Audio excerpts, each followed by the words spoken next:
আসসালামু আলাইকুম viewers. ফার্মিটি kitchen থেকে আজকে আমি ফার্মের মুরগির একটা রান্নার রেসিপি নিয়ে আপনাদের সাথে চলে আসলাম। যারা ফার্মের মুরগি খেতে চায় না তাদেরকে এভাবে করে যদি এই রেসিপি ফলো করে রান্না করলে তারা দেখবেন বুঝতেই পারবে না যেটা আসলে কি রান্না করা হয়েছে। ফার্মের মুরগির টেস্টটাই অন্যরকম হয়ে যাবে। আমি মুরগিটা প্রথমে ম্যারিনেট করে রেখেছিলাম আদা রসুন বাটা, একটু হলুদের গুঁড়া, লাল মরিচের গুঁড়া, একটু ধনিয়ার গুঁড়া আর লবণ দিয়ে প্রায় 2 ঘন্টার মতো ম্যারিনেট করে রেখে তারপরে মুরগিগুলো আমি তেলের মধ্যে করে এই যে এভাবে করে ভেজে নিচ্ছি।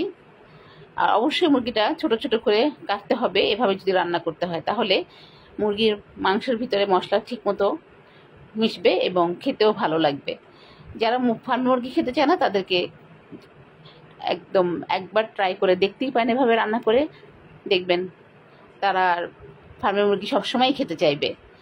যেমন আমার ঘরেই ফার্মের মুরগি অনেক আমার ঘরে খেতে চায় না, কিন্তু এখন আমি এভাবে রান্না করে দিলে সবাই খুব মজা মজা করে খেয়ে নেয়। যে তেলের মধ্যে আমি মুরগিটা ভেজে নিয়েছিলাম সেই তেলের মধ্যে আমি দিয়ে দিয়েছি একটা টমেটো কিউব করে কেটে, আর দিয়ে দিয়েছি এখানে 1 কাপের মতো পেঁয়াজ কুচি। তো সেটা 2-1 মিনিটের মতো ভেজে নিয়ে তারপরে দিয়ে দিয়েছি 1 চামচ আদা রসুন বাটা, সেটাও আমি ভালো মতো ভেজে নিয়েছি। এই মুরগিটা রান্না করতে স্টেপ বাই স্টেপ মশলা দিতে হবে। তো এটা কষিয়ে নিয়ে তার মধ্যে দিয়ে দিয়েছি আমি একদমই সামান্য পরিমাণ হলুদের গুঁড়া একটু কালারের জন্য, আর দিয়ে দিয়েছি 2 চামচ লাল মরিচের গুঁড়া। একটু ঝাল ঝাল করে রান্না করব আমি মুরগিটা সেজন্য। আর দিয়ে দিব এখানে 1 চামচ ধনিয়ার গুঁড়া দিয়ে একটু পানি দিয়ে ভালো মতো মশলাটা কষিয়ে নিয়ে এখানে 1/2 কাপের মতো টক দই দিয়ে দিয়েছি।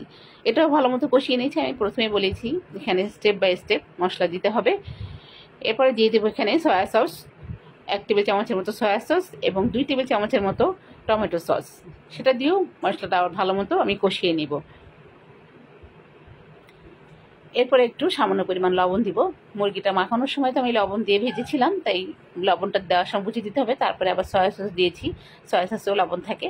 আর এখানে আমি ইউজ করেছি চিকেন তান্দুরি মশলা, যে বাজারে পাওয়া যায় সেই তান্দুরি মশলাটা। এটা দিলে এই মুরগির রান্নার স্বাদটাই অন্যরকম হয়ে যায়। তো মশলাটা আমি ভালো মতো কষিয়ে নিয়ে তারপরে ভেজে রাখা মাংসগুলো আমি এই মশলার মধ্যে দিয়ে দিব। আলতো হাতে নেড়ে চেড়ে দিব, যেহেতু মাংসটা আগে থেকে ম্যারিনেট করে রাখা ছিল, তারপরে আমরা আবার ভেজে নিয়েছি, তাই রান্না হতে আর বেশি সময় লাগবে না। এখানে আমি আরও একটু টমেটো সস ইউজ করব আর দিয়ে দেবো কিছু কাঁচামরিচ। তো নেড়ে চেড়ে এইভাবে করে একটু সামান্য পরিমাণে পানি দিব আমি, দিয়ে ঢেকে আমি এটা আরও প্রায় 7-8 মিনিটের মতো রান্না করব। তো এইভাবে আপনারা বাসায় একবার ট্রাই করে দেখতে পারেন, দেখবেন এর স্বাদ আসলে অন্যরকম হয়, খেতে খুবই সুস্বাদু হয়। এরপরে সবশেষে আমি 2 চামচ মধু দিয়ে দিয়েছি, এটা টেস্টটা আর একটু অন্যরকম করার জন্য।